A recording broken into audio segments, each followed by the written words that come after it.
خیلی بریم برکی کم کم نگاش کنیم رفتیم. آه. برادران عزیز ما رفته ایستیم طرف فندقی ما. هی کسی چای بگیم بالا رفتیم تماشا کردیم.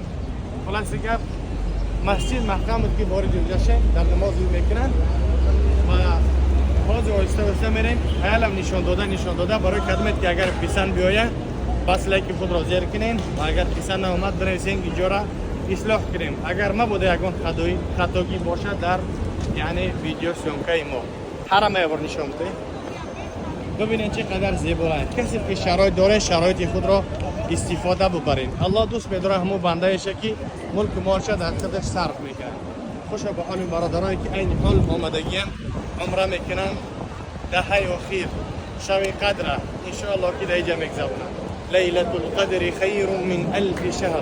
شب قدر از هزار ها ماه ها بهتر و بالاتر است. که این بالی که با در مکه مکرمه یک رکعت 100,000 مبدل است. الله اون حاجی که به همراه ما اومدن و غیر ما اومدگن و هر جایی که اومدگن عبادت‌هاش خداوند قبول بفرماید ان شاء الله. او احساسه تماشا میکنین ببینید که دمی گرمی و نرمی چقدر حاجی آمدگیان.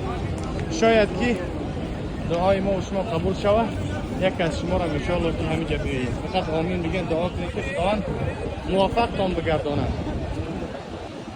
این میخیل حاجی ها زیارت میآیند عبادت کنی میآیند.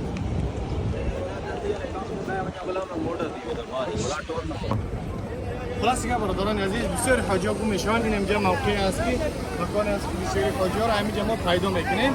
توالت رقم 3 ساعت بسیار حاجی های ماشاءالله پولدارا در همینجا قدم دیگر گوش کرده همینجا میوشید. خب الله سبحانه و تعالی ما و شما را جمله انسانان پولدار شرایطدار که بیایم در این همینجا در گسیسه بگیم ساعت جا بگیریم راحت حیات زندگی رو فهم بستر. این ایست هم گسیسه داشتیم، اوستش هم داشتیم، ایستش هم داشتیم. خلاص که در چند جاها گسیسه داریم. کسی که اگر شرایط خوب باشه میشه که وی کوچه زندگی که بسین داره، اسپوردال داره، همه طرفه شرایطش مهیا کرده.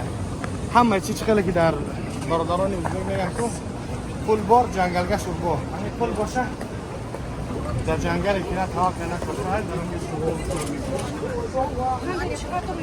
کنم کلیسیا که درستی هم میبرن برادران در خدمت هستند.